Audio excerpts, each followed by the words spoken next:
అందరికీ నమస్తే. మనం ఇప్పుడు స్పితి లాహోల్ వ్యాలీలో ఉన్న డిస్టిక్లో ఉన్నటువంటి చంద్రతాల్ లేక్ దగ్గరికి వచ్చాము.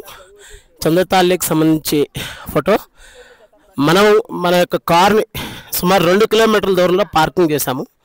అక్కడి నుంచి బై వాక్ మాత్రమే రావాలి. ఇక్కడికి నడుచుకుంటూ ఈ యొక్క లేక్ దగ్గరికి రావాలి. చుట్టూతా కొండలు చూడండి ఒకసారి. చుట్టూతా కొండలు.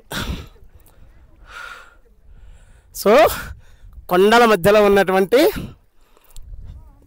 సహజ సిద్ధంగా ఏర్పడినటువంటి లేక్, దీన్నే చంద్రతాల్ లేక్ అంటారు. ఒకసారి చూడండి. ఇది మే ఎండింగ్ తర్వాత మాత్రమే ఓపెన్ అయి ఉంటుంది. ఎందుకంటే అంతకు ముంపంతా కూడా మంచుతో గడ్డగట్టుకొని పోయి ఉంటుంది. మే ఎండింగ్ తర్వాత మాత్రమే ఈ చంద్రతాల్ లేక్ ఓపెన్ అవుతుంది. ఎవరైనా రావాలనుకున్న వాళ్ళు జూన్ 1st వీక్ తర్వాతే ప్లాన్ చేసుకోండి. చాలా అద్భుతంగా ఉంది చూడండి. ఇప్పుడు అందరు టూరిస్టులు అందరూ కూడా వచ్చిన్నారు. అసలు చాలా చాలా చాలా చాలా అద్భుతంగా ఉంది. కనుక అందరూ వచ్చి ఈ చంద్రతాల్ లేక్ని చూసి హ్యాపీగా ఆనందించండి. జై శ్రీరామ్.